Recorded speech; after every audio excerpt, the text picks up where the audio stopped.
Welcome to the I Told You So podcast. I'm your host, Dr. Ben Cole. I started this podcast because I noticed an erosion of societal discourse and how normal conversations are often fueled by polarization. The I Told You So podcast offers an opportunity for healthy discourse and effective discussions. I select topics to discuss with listeners and guests of the I Told You So podcast. Listeners and guests predict what will happen in the future. I track those predictions and announce who predicted accurately when those predictions become true. The podcast offers topics where listeners and guests can participate in discussions with the goal of predicting the future so they can proudly say, I told you so. My guest for this episode is Dr. Richard Kyte. Dr. Richard Kyte is the endowed professor of ethics at Viterbo University. He is the author of several books, including An Ethical Life and Ethical Business, Cultivating the Good in Organizational Culture. Dr. Rick Kyte is co-host of the Ethical Life podcast and writes a bi-weekly column appearing in 73 newspapers nationwide. His latest book, Finding Your Third Place, is available from Fulcrum Publishing. I heard Rick Kyte present at a Rotary District conference, and I was so impressed, I asked him to be a guest on the I Told You So podcast. He gladly agreed, and here we are. So on this episode, Dr. Richard Kyte and I discuss the growing loneliness epidemic and the importance of social connection. So, Rick, thanks for being a guest on the I Told You So podcast. Let me start by asking you, why are we experiencing an epidemic of loneliness in the United States? Yes, the answer is relatively complicated, and there's probably a number of factors, right? We have fewer gathering places.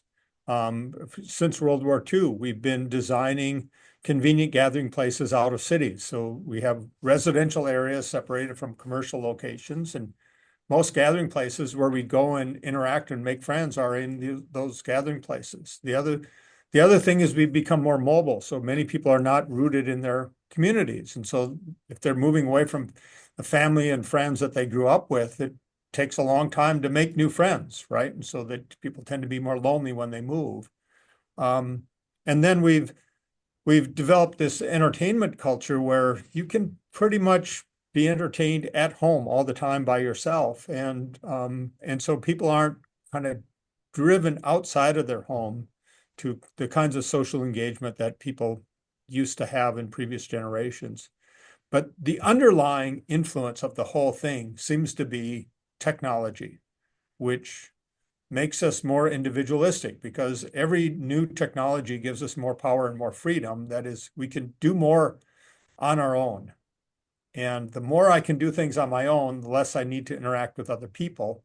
And you just multiply that with, every single new technology that comes out makes it a little bit easier not to interact with each other. As we do that, our social circles shrink. Those daily interactions shrink, then our friendship circles shrink, and people end up being more lonely. Yeah, it truly is an epidemic, and I've noticed it. I'm sure other people have too. So, I mentioned your book about third places. So, uh, why don't you talk about that a little bit? Why are third places so important for our individual lives and our communities? Yeah, so they're vitally important because if you think of the places that you spend your time, your home is your first place where you spend the majority of your time. For most people, work is their second place. And then third place is the name we give to those places where we interact with others outside of home and work. And it used to be that in most communities, there were all kinds of places where people interacted socially. And they were kind of integrated into neighborhoods. And they were like places like corner grocery stores or cafes or taverns that were oftentimes within walking distance, and you would meet people, and so your social circle would be really correlated with the neighborhood in which you lived or worked, right? Um, and since World War II, we redesigned cities to like pass zoning laws and things that meant that you can't build small businesses within neighborhoods, right? And we made our cities much more car friendly. And then as things develop, a lot of restaurants, especially fast food places, have drive-throughs and are and so people go, instead of going inside to a coffee shop, they're going to their local Starbucks and they're in a line, right? But they're not going inside. So here you have a place like Starbucks, which actually, when Howard Schultz was in charge of Starbucks in the very early days, called it a third place because he thought this is really important. We can have coffee shops that are neighborhood gathering places, and they'll be good for our communities. And but then they become really profitable businesses, which are more focused on serving as many cups of coffee a day as they can. So they put in drive-throughs, and then they're not third places at all. They're no longer social gathering places, right? And here's what we find where people have third places, they have gathering places that they go to on a regular basis. Their circle of acquaintance really expands. And one of the things that happens if you have a really large circle of acquaintance, there's a lot of people that you just know by name. You recognize them, you say hi to them, you say, how's your day, that sort of thing. But you don't spend a lot of time together. You just kind of know who they are. But if you have 200 or 300 people that you see once in a while and you kind of know who they are, you're probably going to have out of those a small percentage that end up becoming really good friends over the years. Okay, so your circle of acquaintance is correlated with the number of really good friends. And if you have a third place, a place that you go to regularly, you're just going to interact with a lot more people. You're going to expand that circle of acquaintance. And then there's a few people that you're just going to end up spending more and more time with. Eventually, they're going to become really good friends. Now, here's what we know about having a really robust friend network. And it's good for individuals, it's good for communities. It's good for individuals is that you become much more happy. So the greatest contributor to happiness is the strength of your relationships. And your anxiety, stress, depression levels, all of those things go way down. When we talk about an epidemic of loneliness, what we're really talking about loneliness as is like an overall descriptor of all of these significant kind of mental health conditions that are the big three are anxiety, stress, and depression. They're all at record levels right now. If you have a robust friend network, your levels of anxiety, stress, and depression are much lower. That has huge effects on your physiological health as well, because when you have lower stress levels, lower anxiety levels, your cholesterol rates go down. You have better cardiovascular health. What we find is people who join just one organization have a 50% lower chance of dying in the next year, right? So like it's really profound. People with really robust friend network have somewhere between 30 and 50% lower rates of dementia. That's better than like all the things you hear about dementias, like you should exercise, you should play Wordle, like all of these things that we say. Like the most important thing is a friend network. So for individuals, it's really important. And then for communities, what happens is when you have people that are engaged in third places, so they're interacting with their neighbors, they are much more willing to be participants in other kinds of things in the community because they get over their social anxieties. And so they're much more willing to volunteer and sign up for things because they're used to interacting and they're not afraid of it. And we're finding like this is one of the things that's really keeping young people right now, we're talking mainly about Gen Z from volunteering, is social anxiety. Like they're really concerned about what others think of them and interacting with strangers. And so it's really hard. And so they're reluctant to volunteer with groups of people that they don't know at all or don't know very well. And yet that's what you need to lower your rates of anxiety, because you get into this vicious circle. So when people are volunteering at high rates and they're active in their communities, those communities have much lower crime rates. They have longer lifespans. They have better educational outcomes. Like all of the things that you want, that we would say, like, these are signs of really healthy communities. It comes from high levels of participation. And the core of that is third places, is gathering places where people are going and interacting. So that's a really, really long response to your question, but I hope it gives you some idea of why like these third places are just vital for communities. Yeah, I want to bring up some articles that I found, some research studies. So, uh, just I think, yeah, this summer there was a study done on, I think, close to 60,000 adults just surveyed through July to August, and that study found that I think the average, basically they asked adults. Do they feel lonely sometimes or more often? And the average United States average was 40.3% answered that they feel lonely sometimes or more often. And they broke that down into states and what states are the loneliest states. Another study that I found is it's a global study of 600,000 people, and they found that loneliness increases dementia by 31%.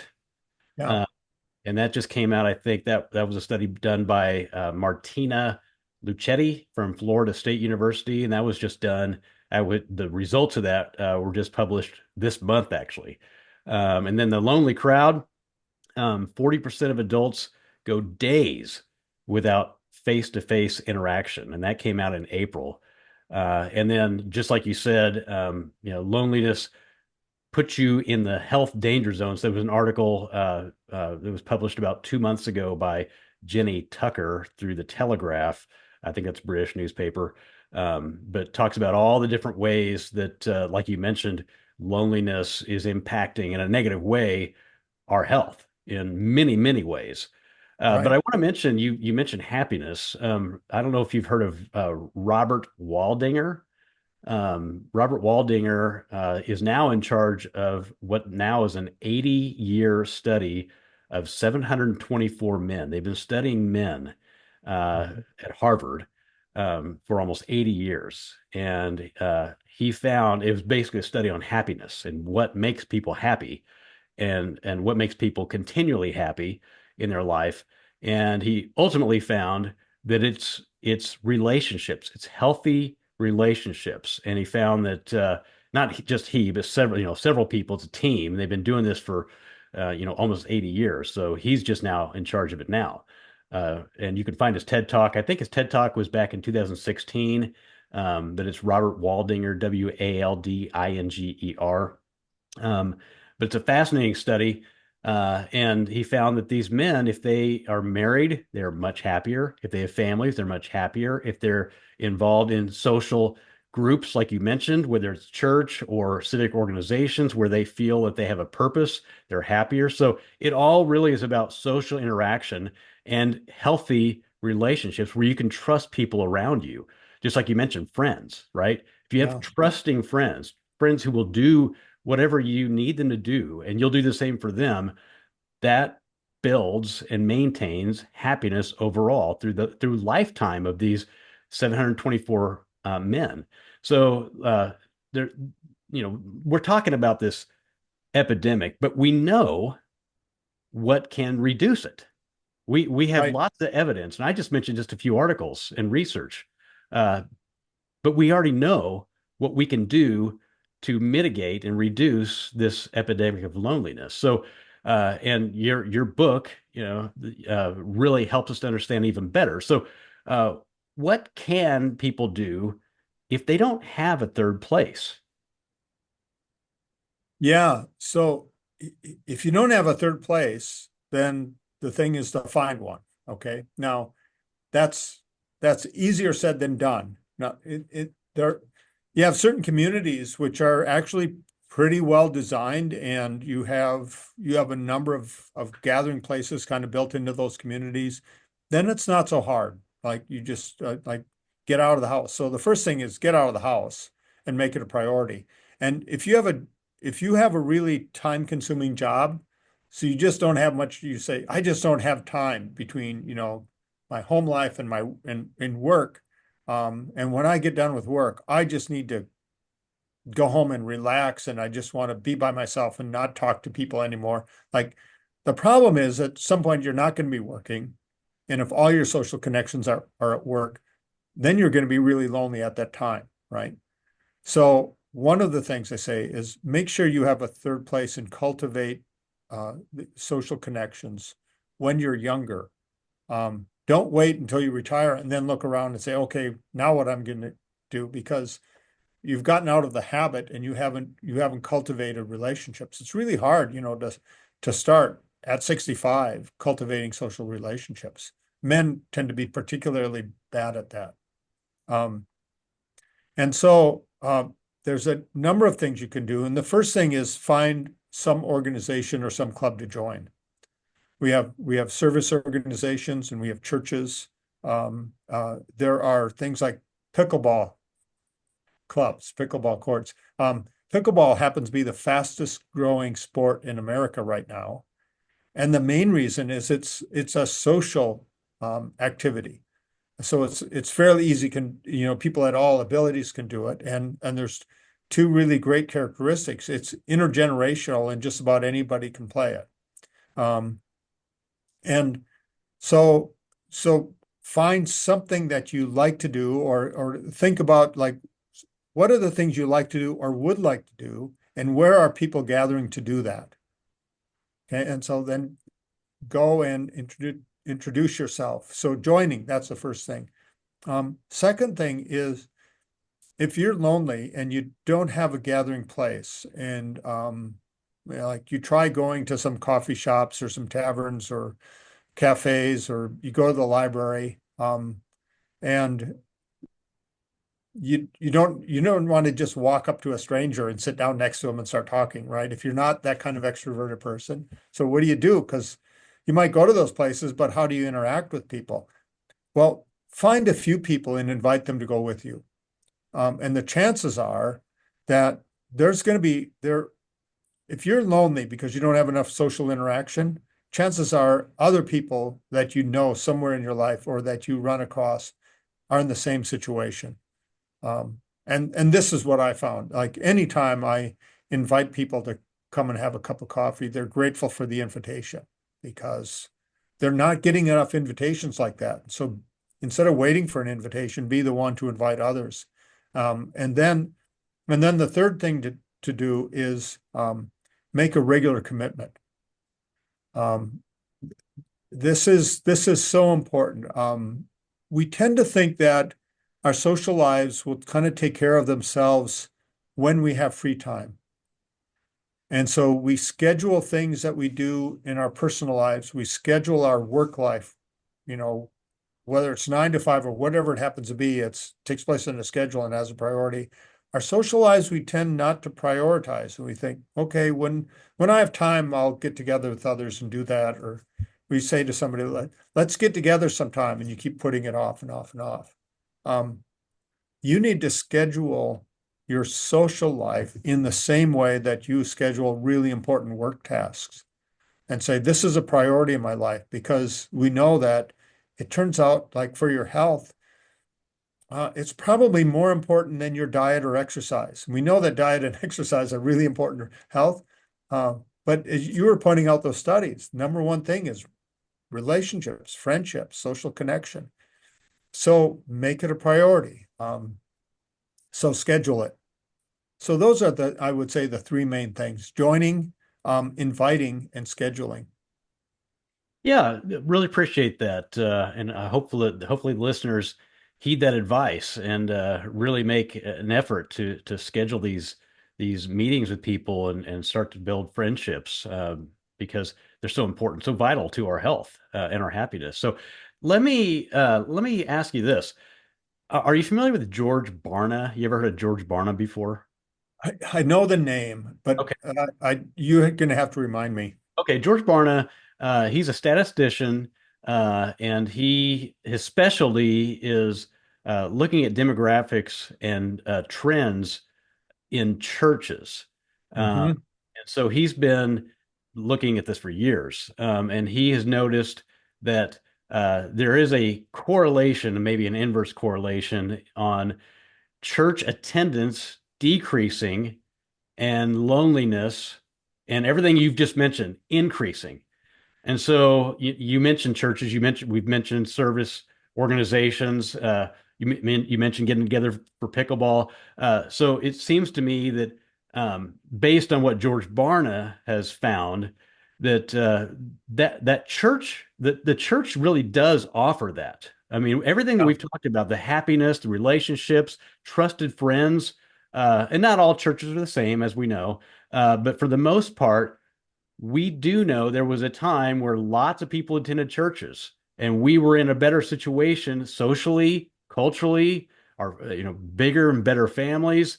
Everything that really Robert Waldinger found in his study, a lot of those data points were related to church attendance. And yeah. so, And this is one of the things that I think we've really missed, like misunderstood, I'll put it that way, in our society is thinking of churches as pretty much defined by religious belief. And but somebody like George Barna is he's looking at church attendance, right? And the activity that because it's the much more important effect of churches is the forming of these relationships. yeah, Yeah.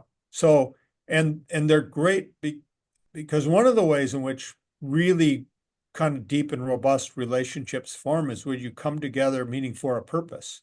So true, I'm not just coming to talk about each other, but talking about, say, some shared commitment that we have. We're going to form a much deeper, more robust relationship. And this is what churches allow us to do, right? correct. Yeah, Yeah. So you're exactly right. And unfortunately, many of the kind of the older kind of established neighborhood churches that, when in previous generations were open all the time. There would always be activities going on and you could stop in anytime and you'd interact with people there. They really did serve as third places in their neighborhoods at one time. Lots of times they're closed up except like on Sunday morning for services or maybe, like a Wednesday night event or something like that, but they're not these regular gathering places the way they were. And that's too bad because I think they did serve at one point as really vital third places. Some churches still function that way. Um, but yeah, they're vitally important. And I wish we would talk more. I want to mention another study that found that when we look at young people and reports of well-being, um, one of the big factors is does a young person have an older adult in their some kind of meaningful relationship with an older adult outside their family? mhm, And one of the few places that happens is with churches, true. right? And so like the importance of intergenerational relationships for younger people. So we should really be encouraging more church participation. Well, Rick, thanks for being a guest on the I Told You So podcast. Really enjoyed your comments, and I hope the listeners did too. Now, listeners, if you want to learn more from Rick or even order his book, you can find Rick on LinkedIn, and you can find him at his name, Richard Kyte, and that's Richard Kyte. Or you can send an email message to Rick, and that's RLKYTE at viterbo.edu. And that's Viterbo's viterbo.edu. So it's rlkite at viterbo.edu. And you can look up his book. I think it's on Amazon, lots of places where you can order books. You can find his book, Finding Your Third Place. So because this podcast is about predicting the future, my questions to those listening are these. Will political polarization increase or decrease over the next decade? And will the increasing bans on cell phones in schools result in greater well-being for teenagers? And will trust in institutions ever again reach the levels they were in the 1960s and 70s in the United States? So, Rick, I don't know if you want to maybe take a stab at answering some of those questions if you want, but those are the questions for the listeners, and I do hope that they contact me and let me know. But do you have any comments about those?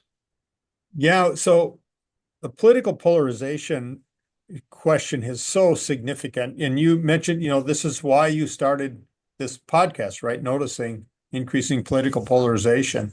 I think it's really dependent on whether we increase social connection, because one of the things we find that decreases polarization is when strangers are talking to one another across political views.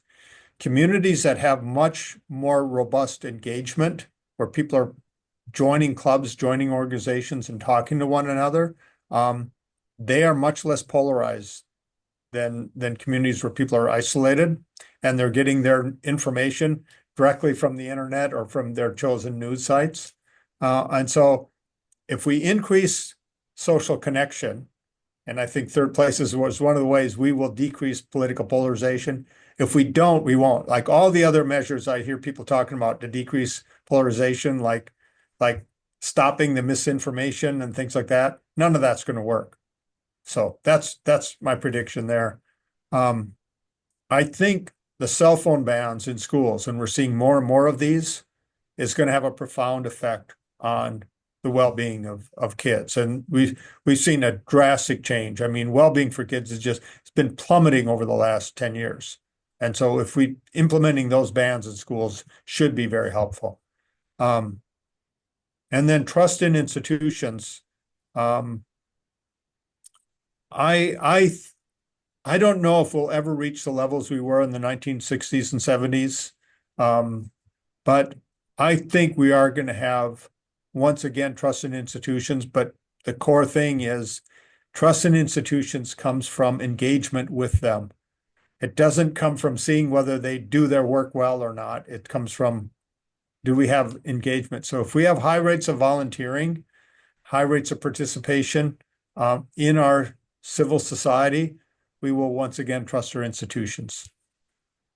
All right. Well, thank you very much for that. And listeners, if you have some answers or comments to those questions that I posed, please send a text message to me or call me. You can do that at 1-785-473-3721 or send an email message to me at ITYS at BenKohlITYS.com. That's ITYS, my name, at BenKohlITYS.com. Or you can post on any of my social media channels or simply make a comment on this podcast episode. So I do ask you to go to the I Told You So podcast website at BenKohlITYS.com to connect. And you can even get your own I Told You So items at the merchandise link. I have shirts and hoodies and hats and coffee mugs and lots of other items. So the I Told You So podcast is, at least I hope, a space for healthy discourse and effective discussions with the goal of predicting the future so you can proudly say, I told you so. Also, if your business or organization is interested in advertising on the I Told You So podcast, please let me know that too. So remember about the Finding Your Third Place book. If you want to order that, find that on Amazon or wherever books are sold, you can do that. So I do thank you for tuning in to the I Told You So podcast. And thanks again to my guest, Dr. Richard Kyte. And followers of the podcast are very important. So please follow, like, subscribe, leave a comment, give a high rating, and share with your friends. I'm your host, Dr. Ben Kohl, and I hope to hear from you soon.